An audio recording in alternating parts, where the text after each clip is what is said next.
Hercule Poirot, with his impeccable logic, and Captain Hastings, ever the loyal companion, find their journey interrupted at the quiet Badsham Junction. What begins as a routine delay unfurls into a chilling mystery. A man lies dead on the tracks. Edmund Blackwood, antiquities dealer. His demise no mere accident, but a murder most cunning. Join us for the 5:40 to London, a tale of deception, deduction, and justice, woven in the timeless spirit of Agatha Christie, her influence revered, though this path is ours alone. Before we embark, tell us in the comments, where are you joining us from tonight? Your presence fuels these shadowed tales. If this story grips you, consider supporting Nocturnal Tales through our membership for ad-free listening and exclusive content, or leave a tip. Links below. Now, settle in as the train departs and the mystery begins.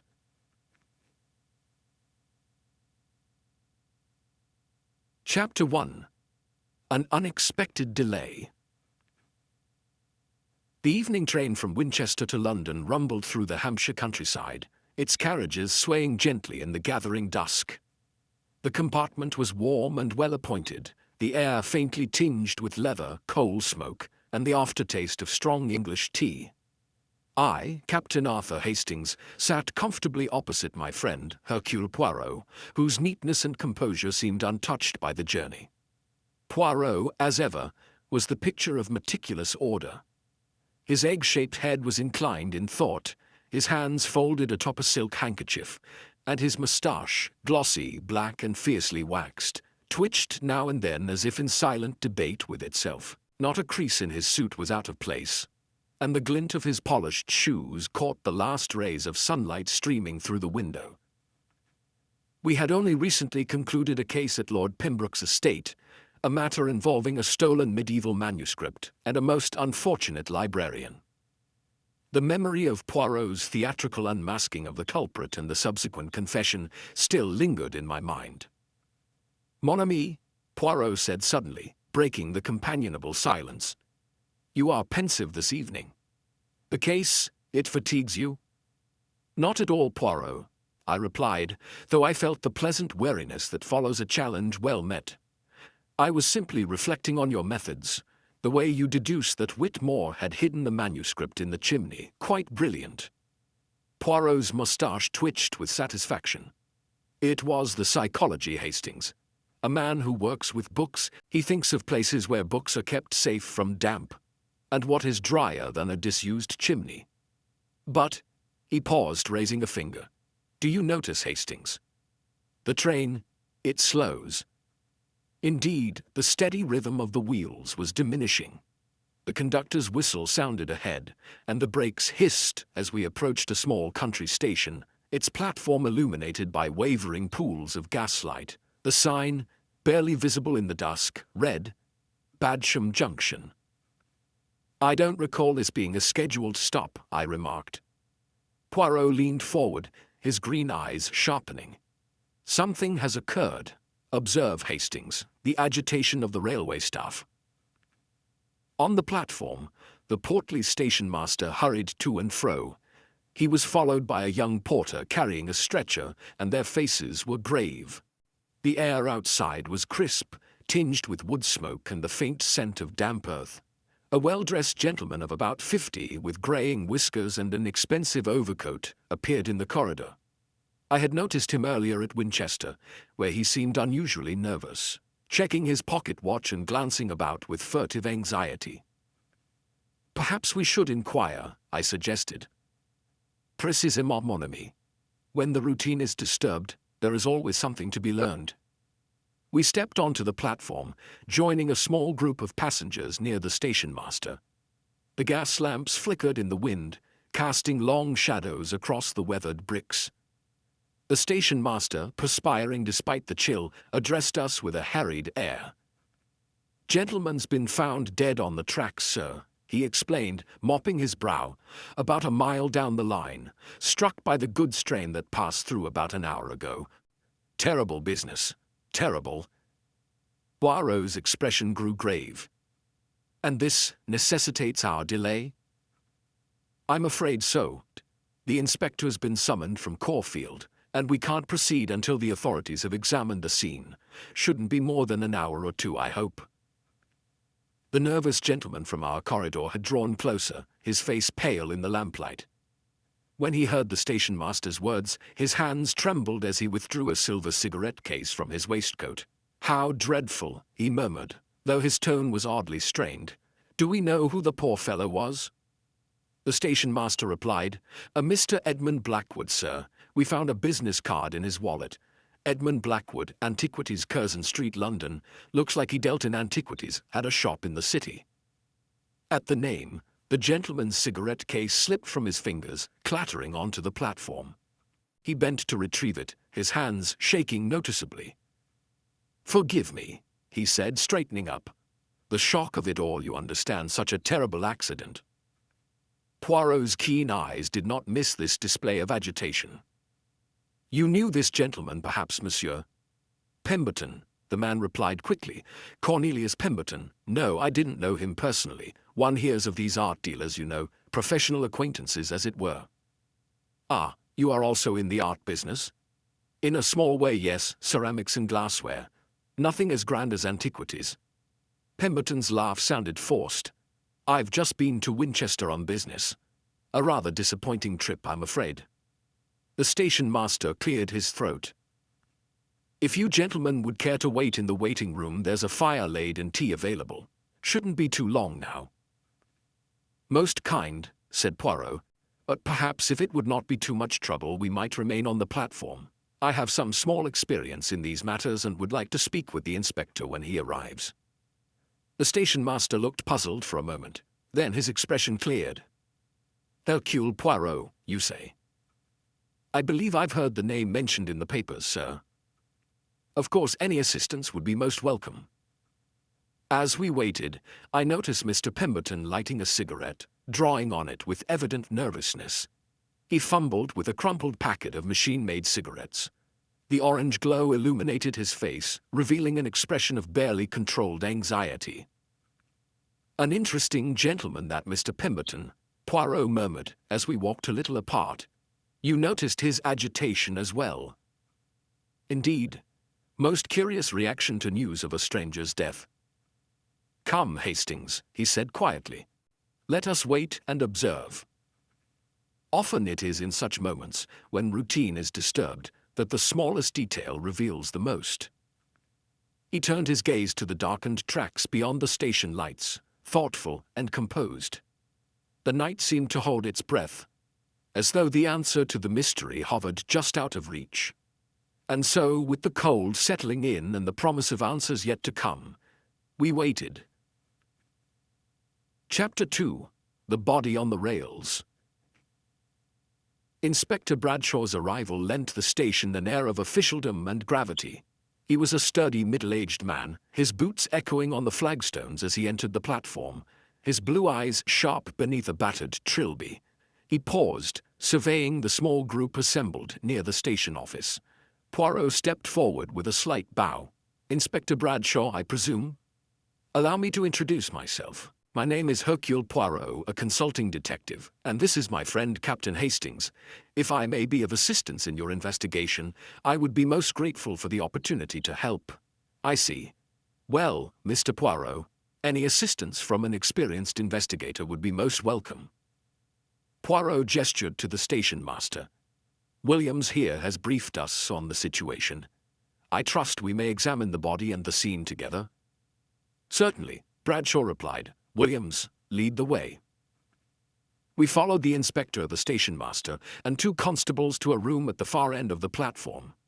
There, on a wooden table, lay the body of a man of perhaps 45, well dressed in a dark suit and overcoat, his features bearing the terrible marks of his encounter with the train. Poirot's methodical precision was on full display as he began his examination. He bent over the body, his gaze moving from the victim's face to his hands, then to the clothing and shoes. He examined the boots with particular care, lifting one gently with his gloved hand. "Hastings," he said quietly, "observe the condition of this gentleman's boots." I looked down. The boots were of good quality leather, well polished, but I could see nothing particularly remarkable about them. They appear quite clean, I ventured. Précisément. For a man who supposedly walked across rough country to reach the railway line, they are remarkably free of mud, grass stains, or any other evidence of such a journey. Most interesting, no? Poirot then inspected the victim's hands, noting the clean, manicured nails and the absence of defensive wounds. He glanced at the face, lingering for a moment on the set of the jaw and the slight swelling around the lips. As he straightened, Poirot's gaze sharpened, and he delicately brushed at the lapel of the dead man's coat. "And here, Hastings, do you see these small crumbs? Oatcake, if I'm not mistaken. A detail easily overlooked, yet it may prove most revealing." He then bent closer to the hem of the trousers and the soles of the boots, producing a small pair of tweezers from his pocket. "And now another detail. Look closely. Here are fibers, red wool, blue cotton, and yellow jute. These are not the sort of thing one picks up in a field or on the open road. No, mon ami, these are the unmistakable traces of a cheap domestic carpet." Suddenly, Poirot's attention sharpened. "Inspector Hastings, observe here above the left temple, there is a scalp wound, fresh and bleeding." He bent closer, his eyes narrowing. "But it is not the wound itself that interests me most, but the pattern of the blood." He traced the dried blood thoughtfully. "See? One stream has run down the side of the face toward the collar, and another has trickled from the wound toward the back of the head. This is not the chaotic dispersal one would expect from a blow by a locomotive. No, the blood has flowed in two distinct directions, downward as if the man were upright, and then backward, as if he were lying face upward." Bradshaw frowned. "Couldn't that be the result of the train's impact?" Poirot shook his head gently. "Non, Inspector. The violence of a locomotive would cause a chaotic pattern, scattering, not these orderly flows. The laws of gravity do not change. Blood flows downwards from a wound according to the position of the body at the time. For it to flow both down the face and then back along the scalp, the victim must first have been upright, then laid on his back, after the wound was inflicted, but before he was placed face down on the tracks." Inspector Bradshaw leaned in. "Williams, what did you find on the body?" The station master produced a wallet, a gold pocket watch, a silver cigarette case, and a leather portfolio. His wallet contained a business card. "Edmund Blackwood, Antiquities, Curzon Street, London." The portfolio has business correspondence, invoices, and letters. There's also some money and this diamond pin from his tie. Poirot examined the items with care, paying particular attention to the cigarette case and the contents of the portfolio. "Everything is potentially significant, Inspector. Tell me, were there any other valuables found? Jewelry, precious stones, anything that would suggest he was carrying merchandise?" "Nothing beyond what you see here," Williams replied. "The watch is gold, certainly, and there's the diamond pin, but nothing that would suggest he was carrying a collection of antiquities." Poirot nodded thoughtfully. "Yet we know from the business card and letters that Mr. Blackwood dealt in antiquities, valuable items that dealers often carry with them." "You think he was robbed?" Bradshaw inquired. "I think, Inspector, that we must consider all possibilities. But first, let us examine the scene where the body was discovered. The physical evidence there may tell us much." We left the lamp room and made our way down the permanent way, guided by the station master. The October evening was crisp and clear, the last traces of daylight lingering in the sky as the sun dipped below the horizon. Gas lamps along the platform were casting long shadows across the rails. The scene of the tragedy was marked by the presence of several railway officials and the goods train driver Jenkins, who had remained to give his statement. "Jenkins," Inspector Bradshaw called to the driver, "tell us exactly what you saw." The driver, a grizzled man in his 50s, stepped forward nervously. "Well, sir, I was coming round the curve there, not going fast, mind you, as we always slow for the junction, when my headlights picked up something on the track ahead." "And what exactly did you see?" Poirot asked gently. "A man, sir, Lying across the rails, face down he was, with his head in the 4-foot way and his body alongside. There was an umbrella and a traveling bag nearby on the ballast. I blew the whistle and applied the brakes, but there wasn't time to stop. Poirot examined the rails carefully, noting the minimal amount of blood present. "Most curious," he murmured. "In cases of this nature one would expect considerably more evidence." Inspector Bradshaw was examining the scattered remains of the victim's spectacles. These were found here, broken to pieces. Must have been thrown clear when the engine struck him. "May I examine them?" Poirot asked, producing a small magnifying glass from his waistcoat pocket. He studied the fragments with intense concentration, occasionally picking up pieces with his handkerchief and holding them to the light. "Hastings," he said after several minutes, "what do you make of the condition of these spectacles?" I looked at the scattered fragments. "They appear to be quite thoroughly broken, reduced almost to powder in some cases." "Précisément, but consider, these are thick, concave lenses, the type worn by those with severe myopia. When such lenses are struck by a train wheel, they are reduced to fine powder and scattered widely. But observe the pattern of these fragments." He held up several pieces. "They are numerous but not powdered, and they are concentrated in a relatively small area. The pattern suggests they were broken by being trodden upon, then scattered here deliberately." Inspector Bradshaw was beginning to look thoughtful. "You're suggesting the man was killed elsewhere and brought here?" "I am suggesting that the evidence points in that direction, but let us continue our examination." Poirot spent several more minutes searching the immediate area, occasionally stooping to pick up small objects, which he deposited in labeled envelopes from his pocket case. "What have you found now?" I asked, as he carefully preserved what appeared to be a short piece of string. "A fragment of hempen twine with a green strand woven through it," he replied. "Possibly used to secure something, perhaps a bag or umbrella, during transport." As we prepared to return to the station, Poirot paused to take one final look at the scene. "Inspector," he said, "I believe we can state with some certainty that this was not an accident.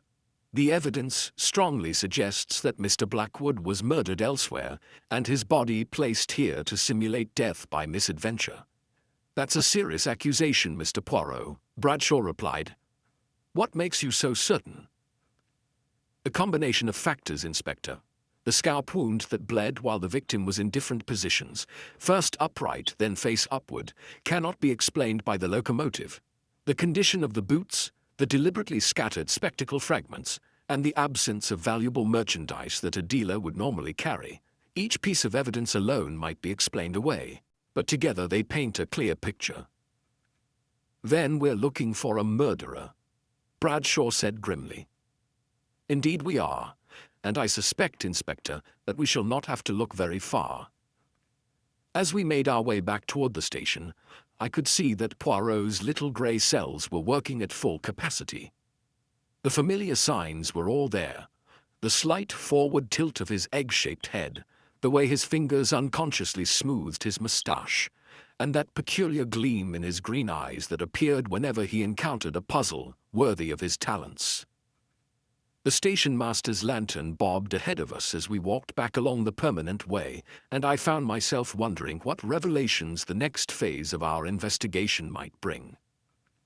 One thing was certain: with Hercule Poirot on the case, the truth would eventually emerge, no matter how cleverly the murderer thought he had concealed it. Chapter 3: The Cottage in the Copse. As we returned along the permanent way, Poirot paused, turning to Inspector Bradshaw and the station master. "Tell me, Williams, are there any houses or cottages near the spot where the body was found?" The station master nodded. "There's only one, sir. Elm Cottage, just beyond the copse. It's been empty for months, but lately I've seen a light there in the evenings. Odd, really. No one's supposed to be living there." Poirot's eyes brightened. A light in an otherwise deserted cottage, so near to where the body was placed. That is most intriguing. Inspector, I suggest we investigate. It is possible our murderer sought shelter there, or perhaps it holds some clue. Bradshaw agreed at once. It's the only building in the vicinity. And if someone's been there recently, it's well worth a look. The night pressed close about us as we left the railway behind. The distant hiss of the waiting train, a reminder of the world we had momentarily left. Poirot, ever precise even on a muddy path, picked his way with care, his overcoat buttoned tightly, his hat set at its usual angle. Inspector Bradshaw and the station master, Williams, accompanied us, Bradshaw's lantern casting long, uncertain shadows as we made our way through the tangled undergrowth. Elm Cottage soon appeared, a modest two-story structure of red brick, its garden wild with neglect. A faint yellow glow flickered in a ground-floor window, the only sign of life in the stillness. Poirot paused, surveying the scene with his customary thoroughness. "Observe, Hastings," he murmured. "The lamp is oil, not gas. A small detail, but it tells us this place is not often visited by the modern world, and yet tonight it is occupied." Poirot's gaze dropped to the earth. "And here, what do you see?" The ground, soft from recent rain, bore the unmistakable tracks of a wheelbarrow, the grooves deep and fresh, leading from the garden path to the rear of the house. "A wheelbarrow and recently used," Bradshaw observed, crouching to inspect the marks. "Précisément. See how the tracks are pressed into the earth. It was carrying a considerable weight." Poirot's eyes narrowed. "Let us follow them." We moved quietly around the cottage, gravel crunching beneath our feet, the distant whistle of the train a faint punctuation in the night. The tracks led across a neglected kitchen garden, past the withered stalks of last summer's beans, and disappeared into the field beyond, directly toward the railway line. Poirot stopped, his breath visible in the cold air. "Mon ami, I begin to see how our mystery unfolds, but let us not hurry, we must be thorough." Inspector Bradshaw tried the front door and found it unlocked. He called out, "Police! Anyone at home?" There was no answer. The lamp continued to burn in the front room, its glow steady and untroubled. Poirot adjusted his cuffs. "We are justified in entering. The circumstances are most suspicious." Inside, the cottage was chill and musty, the air thick with the scent of dust and old tobacco. The hallway led directly to the sitting room where the scene that greeted us confirmed Poirot's suspicions. A whiskey bottle stood open on the table beside a siphon and a biscuit box. The oil lamp's light flickered over the shattered remains of a glass tumbler. A wooden chair was overturned near the fireplace, and the small carpet before the hearth was rumpled and askew. "Signs of a struggle," Bradshaw said grimly, moving to right the chair. "Indeed," Poirot replied, his tone clinical. "But let us examine the precise nature of the disturbance." He knelt beside the chair, his magnifying glass in hand. "See the angle at which it lies, Hastings? It was knocked over by someone falling backward with force." He pointed to several dark spots on the floorboards. "Blood, not a great quantity but enough to confirm violence occurred here." I held the lamp closer as Poirot examined the broken tumbler.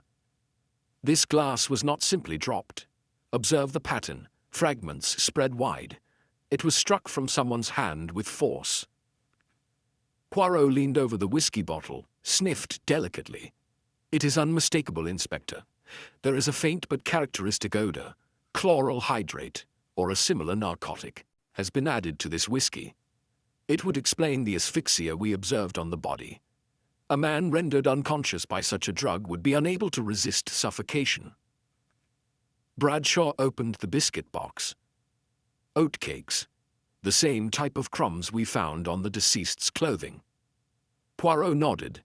"Each detail fits. Observe also these cigarette ends by the hearth, machine-made, cheap. Our victim smoked fine-cut latakia, hand-rolled. The person who waited here was anxious, passing the time by smoking."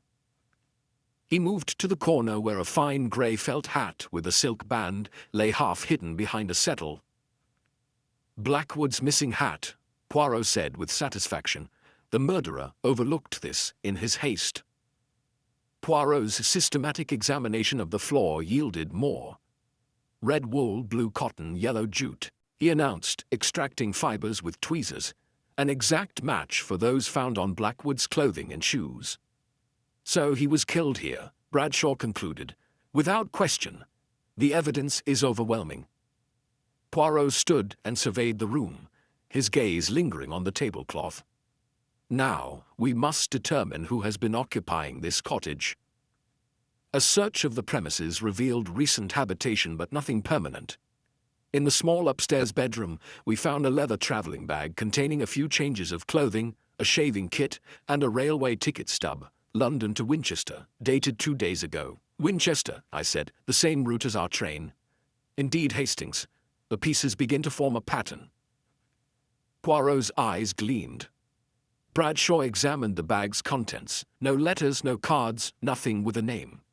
The absence of identification is itself significant, Poirot noted. A man who travels without papers is either careless or careful. In this case, I suspect the latter. We found no further clues to the occupant's identity. The cottage had been lived in temporarily, that much was clear. Poirot drew the curtains and, with a gesture, invited us to sit. We shall remain here, mes amis. The evidence, the atmosphere, the very air of this place, all are essential to the truth. There is no need to return to the station. The answers are here, if only we use our powers of deduction. Bradshaw hesitated, glancing at his watch. The train can wait a little longer. This is the heart of the affair. Poirot nodded. Précisément. Let us gather our thoughts. The truth, I think, is very close. The wind rattled the window panes, and the lamp cast flickering shadows across the battered furniture. The four of us sat in the quiet, the weight of the mystery pressing in from every corner of the room. Poirot's eyes, green and cat-like, surveyed the evidence with serene confidence. We shall not leave this place, he said softly, until the matter is resolved. And so, in the cold, lamplit stillness of Elm Cottage, the investigation reached its turning point. Outside, the world waited, but within these walls, the final act was about to begin.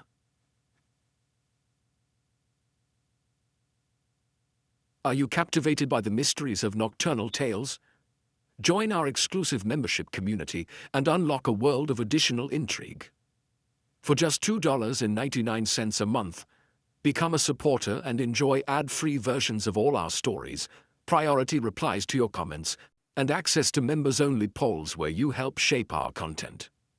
Step up to our Extra Stories tier at $9.99 monthly for early access to new episodes, member shoutouts, plus 2 bonus mysteries each month that you won't find anywhere else.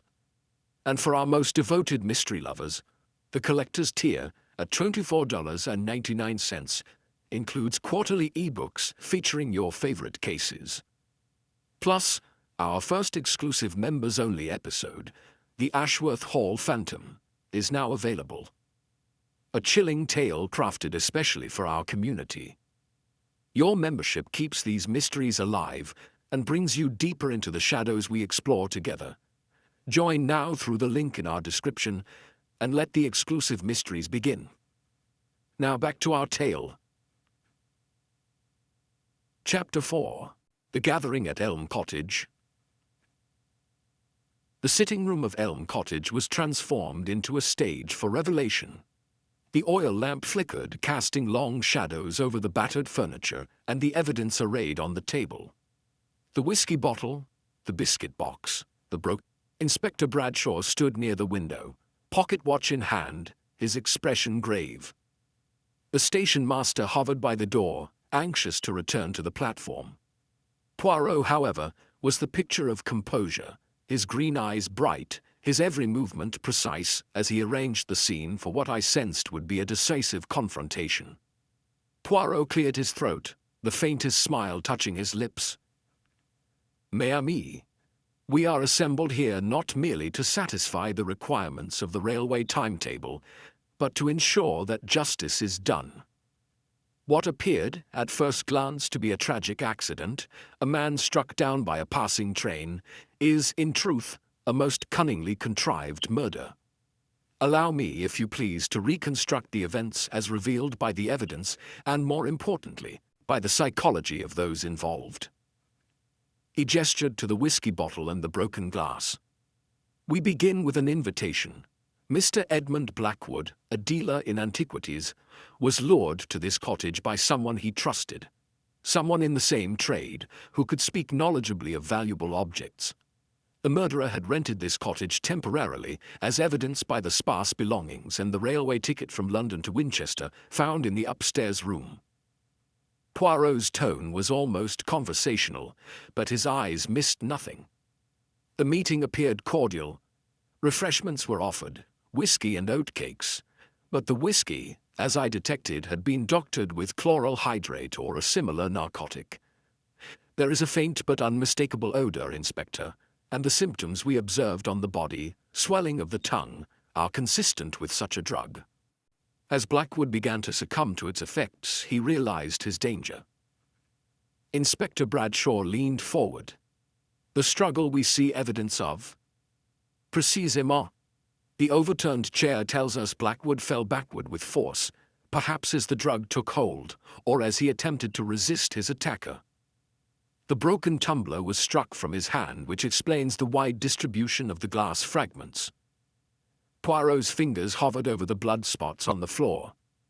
There was violence, but not a great deal of blood, consistent with the small scalp wound we observed. This wound, as the blood flow patterns reveal, was inflicted while Blackwood was upright, then later as he lay on his back, still alive. I found myself drawn in, the pieces falling into place. You're suggesting he was struck, then suffocated? Indeed, Hastings, the signs of asphyxia were unmistakable. The swollen tongue, the marks on the inside of the lip, where the teeth bit down under pressure. I believe the murderer used this very tablecloth to smother his victim after the drug had rendered him helpless. Poirot gestured to the carpet beneath our feet. The carpet fibers found on Blackwood's clothing and shoes, red wool, blue cotton, and yellow jute, match this fabric exactly, placing him here during the struggle. It tells us the story of those final, terrible moments. The station master coughed, glancing at the clock. Begging your pardon, Mr. Poirot, but the passengers— Patience, mon ami, we are nearly finished. Poirot's tone was gentle but commanding. Now, having committed murder, our killer faced the problem of disposal. He could not simply leave the body here. It would be discovered too soon. But he was clever. He conceived a plan to make the death appear accidental. He moved to the window, gesturing toward the railway line. Using the wheelbarrow whose tracks we observed, he transported the body across the field to the railway. The distance is perhaps 300 yards, difficult for one man, but not impossible if the victim was of slight build, as Blackwood was. Inspector Bradshaw interjected. But why stage it as a railway accident? Because it would appear to be suicide or misadventure, requiring minimal investigation.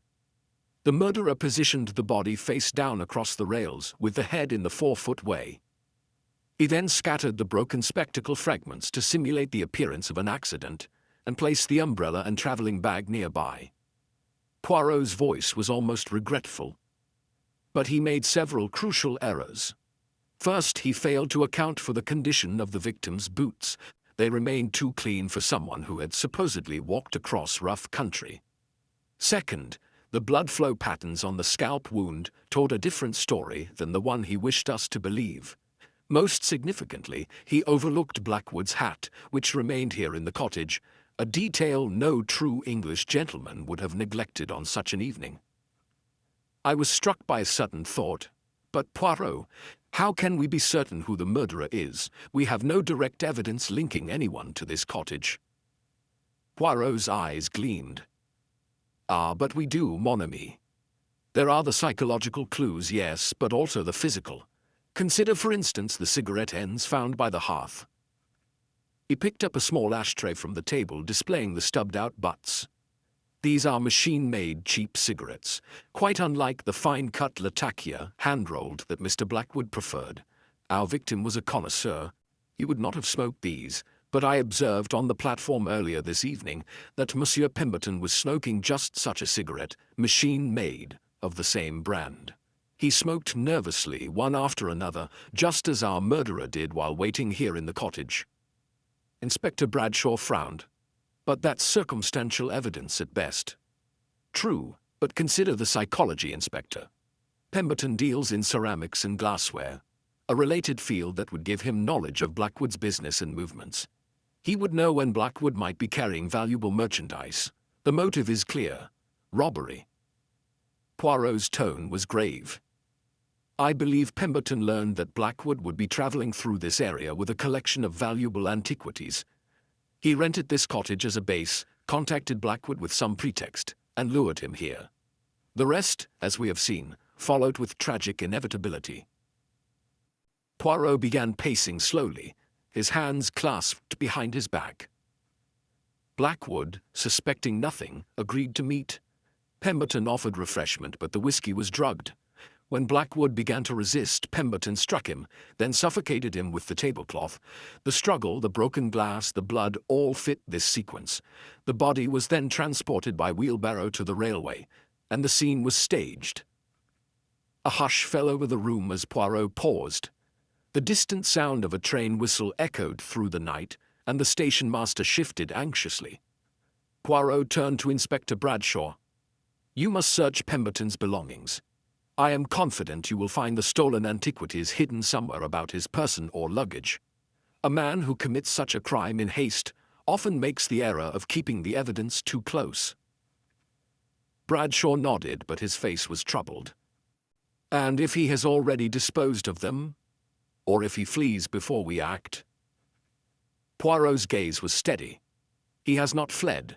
His presence on our train was part of his alibi, but now, faced with exposure, he may act rashly. We must be vigilant. I saw the tension ripple through the group. The case was not yet closed. The threat of escape, of evidence destroyed, of justice denied, hung in the air. Poirot's eyes narrowed, his voice low and urgent. Let us return to the platform. The truth is revealed, but the game is not yet finished. The criminal, when cornered, is at his most dangerous. We must not allow him to slip through our fingers now. As we filed out into the night, the wind rattled the bare branches, and the engine's impatient hiss sounded louder than ever. The passengers gathered in anxious knots turned as we approached. Pemberton stood apart, his face pale, his hands twitching at his sides. Poirot's voice was barely above a whisper as he addressed me. Watch him closely, Hastings. The denouement is not merely the revelation of truth, but the moment when justice must be secured. We have named our murderer, but the story is not yet done. The night pressed in around the platform, where among the waiting passengers, a murderer stood unaware that his carefully laid plans were about to unravel. Chapter 5. The Reckoning at Badsham Junction. After Poirot's revelation in the cottage, we returned to the station, the night air sharp on our faces. Inspector Bradshaw moved with swift authority, his mind made up. As we reached the platform, he approached Pemberton, who was standing apart, smoking nervously and checking his pocket watch with evident agitation. Mr. Pemberton, Bradshaw said in a measured tone, we would value your expertise as a dealer in ceramics and glassware. We've discovered some items that may have belonged to Mr. Blackwood, and your knowledge of such matters would be most helpful. Would you be so good as to accompany us to the trainmaster's office? Pemberton hesitated, his hands trembling slightly as he extinguished his cigarette. With all eyes upon him, he managed a stiff nod. Of course, Inspector. Anything I can do to help? Inside the station office, the atmosphere was thick with anticipation. Bradshaw closed the door firmly, and Pemberton took a seat, his composure visibly strained. Poirot stood by the window, immaculate as ever, while I hovered nearby, notebook in hand. Poirot stepped forward, his voice calm but authoritative. Monsieur Pemberton, based on our investigation at Elm Cottage, I must now formally accuse you of the murder of Edmund Blackwood." The words hung in the air like a thunderclap. Pemberton's face went ashen and his hands gripped the arms of his chair. Bradshaw leaned forward. "Mr. Pemberton, you have heard the accusation. Do you have anything to say in your defense?" Pemberton's mask of calm slipped entirely. "It's absurd. I never set foot in that wretched cottage. I was on business in Winchester, as I told you. This is all some elaborate mistake." Poirot stepped forward, his voice gentle but unyielding. "Monsieur, the evidence is overwhelming. A railway ticket from London to Winchester was found in the cottage, the same route you travelled today. The cigarette ends discovered by the hearth are of the same machine-made brand you smoked nervously on the platform this evening, quite unlike Mr. Blackwood's preferred hand-rolled Latakia. The carpet fibers found on the victim's clothing and shoes match those from the cottage floor exactly." Poirot paused, his green eyes fixed on Pemberton. "Most significantly, you possessed knowledge that only the murderer could have. You admitted yourself that you knew of Blackwood through professional circles. One hears of these art dealers, you said, but you also knew he would be traveling through this area today, carrying valuable merchandise. Such specific knowledge of his movements and cargo suggests you had been watching him, perhaps following his business correspondence or learning of his plans through contacts in the trade." Pemberton's eyes darted about the room, seeking an ally and finding none. "You have no proof. No one saw me. No one can place me at that cottage." Poirot's expression was grave. "But we can place you there, monsieur. Allow me to describe precisely what occurred." He turned to Bradshaw and the others. "The murder took place earlier this afternoon, well before the London train left Winchester, but the planning began 2 days ago, when you first arrived from London, as evidenced by the railway ticket we found in the cottage." Poirot's voice was calm, relentless. "You contacted Blackwood, perhaps through mutual acquaintances in the art trade, and lured him to Elm Cottage with the promise of a lucrative deal. You offered whiskey and oatcakes, refreshments that concealed a narcotic. When Blackwood began to succumb, there was a struggle. He was struck, then suffocated with the tablecloth. The evidence, the broken glass, the blood, the crumbs, the carpet fibers, the drugged whiskey, tells the story. You then transported the body by wheelbarrow across the field to the railway, a distance of some 300 yards. You arranged the scene to suggest an accident or suicide, scattering the spectacles and placing the umbrella and bag nearby. Most cleverly, you left the oil lamp burning in the cottage, a deliberate misdirection to suggest the occupant was still in the vicinity, when in fact you were already on your way back to Winchester to board the London train as part of your carefully planned alibi. You then hurried back to Winchester, where you cleaned yourself up and boarded the London train well before it departed. Hastings himself saw you at the station before we left." Bradshaw nodded. "The goods train passed the scene and discovered the body after the London train had already departed Winchester. Only then was the alarm raised and your train stopped at Badsham Junction." Poirot continued. "Your presence on the train was intended as an alibi, but the timing betrays you. The murder and body disposal occurred at least an hour before the body was found. You had ample time to return to Winchester and blend in with the other passengers." Pemberton's bravado collapsed. He slumped in his chair, face ashen. "It was only meant to be a robbery," he muttered. "I never meant," he fought back. Bradshaw turned to Poirot. "We must search his luggage. If the stolen antiquities are found, that will be proof enough." A tense silence fell as the inspector and a constable escorted Pemberton to the luggage van. The rest of us waited, the minutes stretching interminably. Poirot, never one to waste time, busied himself straightening a stack of timetables on the station master's desk and smoothing an imaginary crease in his gloves. At last, Bradshaw returned, holding aloft a small leather pouch. "We found this hidden in the false bottom of Mr. Pemberton's valise." He opened it to reveal a collection of glittering antiquities, Rings, brooches, a small ivory carving, all unmistakably valuable. Poirot's gaze was compassionate but firm. "You planned carefully, monsieur, but you did not reckon with the human element. Greed blinds, and fear betrays." Bradshaw signaled to the constable, who led Pemberton away. The station master exhaled audibly, and the tension in the room dissipated, replaced by a somber relief. Outside, the conductor signaled that the line was clear. The passengers, now free to reboard, did so with subdued voices and sidelong glances at the scene of justice served. Poirot and I lingered on the platform for a moment. The night was still, the crisis past. Poirot adjusted his hat, his expression thoughtful. "Another case closed, Poirot," I said quietly. He nodded. "Yes, mon ami. Logic has restored order. Yet I confess there is always a sadness. The world, it is full of those who would risk all for gain, and those who pay the price." We boarded the train, and as it pulled away from Badsham Junction, I glanced back at the dimly lit platform.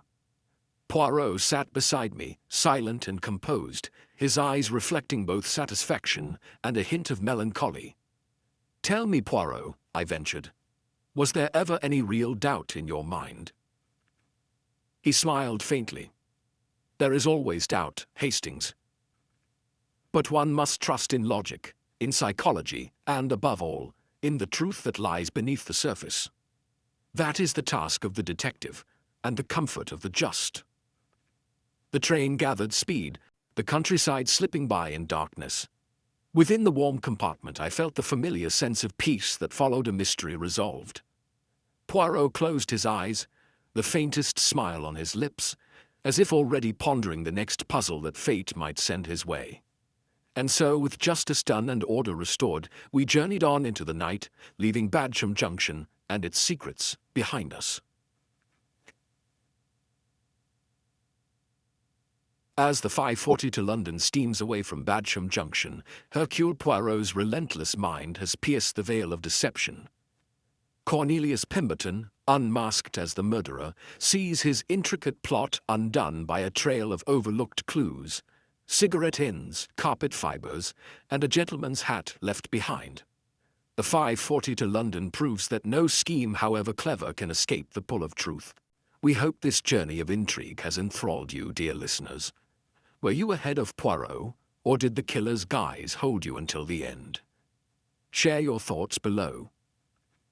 If this tale has stirred your curiosity, like and subscribe to Nocturnal Tales for more suspenseful nights. Support us with a tip via Super Thanks or join our membership. Details in the description.